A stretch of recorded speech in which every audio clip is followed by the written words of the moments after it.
exercise that I sent you in your homework sheets, your file attachments that I sent in the email.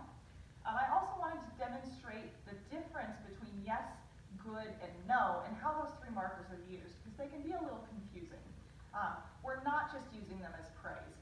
We actually have to be very precise in when we're saying those words and very precise in their definition and how we're using them.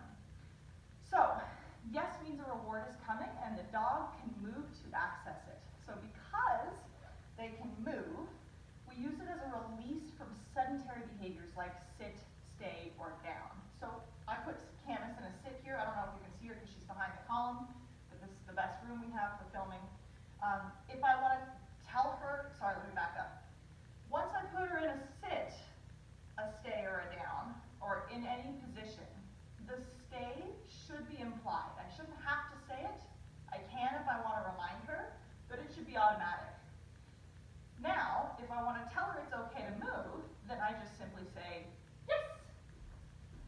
Okay. She's a little confused right now because I've been talking to the camera for a long time, but yes means she can move, and then I kind of invite her to take her treat, or can sit. I can say YES and toss the treat, or toss a toy. Yes. And again, the purpose is to create movement because movement is more exciting for dogs. And I'm creating an interaction with myself, and that creates a stronger bond with myself so that when I go to working off treats, she's more motivated to please me without them. So if I'm going to practice that name game, what I would do is I would do 5 or 10 repetitions of just saying her name. As soon as she gives me eye contact, I say yes, and I treat her. And I want it to be kind of fast so that she's really wanting to engage and interact with me. So hands go behind my back. Yes. And you couldn't see all that, but I backed up and let her take a treat. Yes. There, I'm tossing the treat. And you can see she comes back to me. Yes. Because she knows that I'm where the treats come from and eye contact is what I want. Candace? Yes. So this is much lower energy than what it's going to look like with your puppy or a dog just learning the marker system. So when you're teaching this, you want to make sure you're only saying yes when they're looking at you. The first couple of repetitions might be kind of hard because lab puppies really love their food, so they jump up a lot and they're excited. You want to make sure you're saying yes when they're looking at you, but not jumping, because we don't want to reinforce that. Yes? Yes. So it might take you a couple times of saying their name before you get the right behavior, looking at you without jumping up. Okay, so if yes means a reward is coming and a dog can move, the other marker I'm using is good. And again, good means keep up that behavior, I'll bring the reward to you. Can I sit? Good. So again, I'm going to teach good by using what's called the good, good, yes game. Once I put her in a sedentary position, and if your puppy doesn't know sit yet or your dog doesn't know a sedentary position, you can do a stand and just say, good. Good. You don't have to feed, you can just say good and pet, and then 1, yes, to release. And that's how you're going to teach your puppy the difference between good and yes. Now, the third marker is no.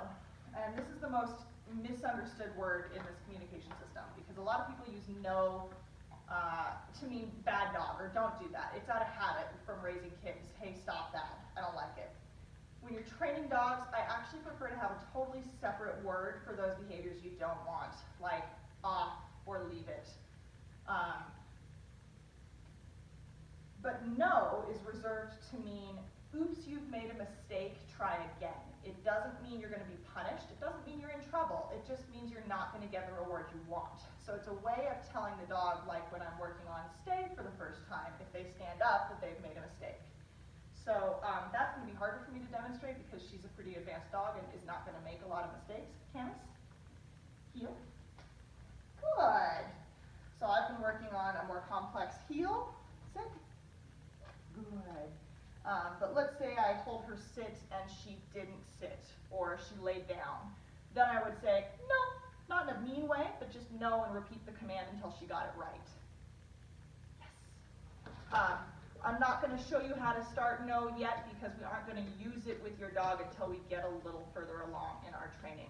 But essentially, the process of teaching no will be, I'll put a treat in my hand and sit down. No. Yes. And when the dog noses the treat, now she's really gentle about it because she's done this before, but when the dog noses your hand or licks your hand or noses at it for the treat, you're going to say no, not mean, just calmly. First couple times you're going to have to do it with your dog a couple of times. You're going to have to repeat yourself and just wait until they back away. No. Yes. As soon as they try some other behavior, like Candace backed up one footstep, then you're going to say yes and treat them. So again, no doesn't mean bad dog. Yes. And she didn't even tap my hand there because she knows she's not supposed to. We've done 2 repetitions of it. You're not bad. Just try again. I'll reward you later. That will make more sense when we start to work on stay. So hopefully these make a little bit of sense, and you've had a chance to review your attachments on all the markers as well as the restrained recall. When you've had a chance to practice it, get back to me. Good luck and have fun.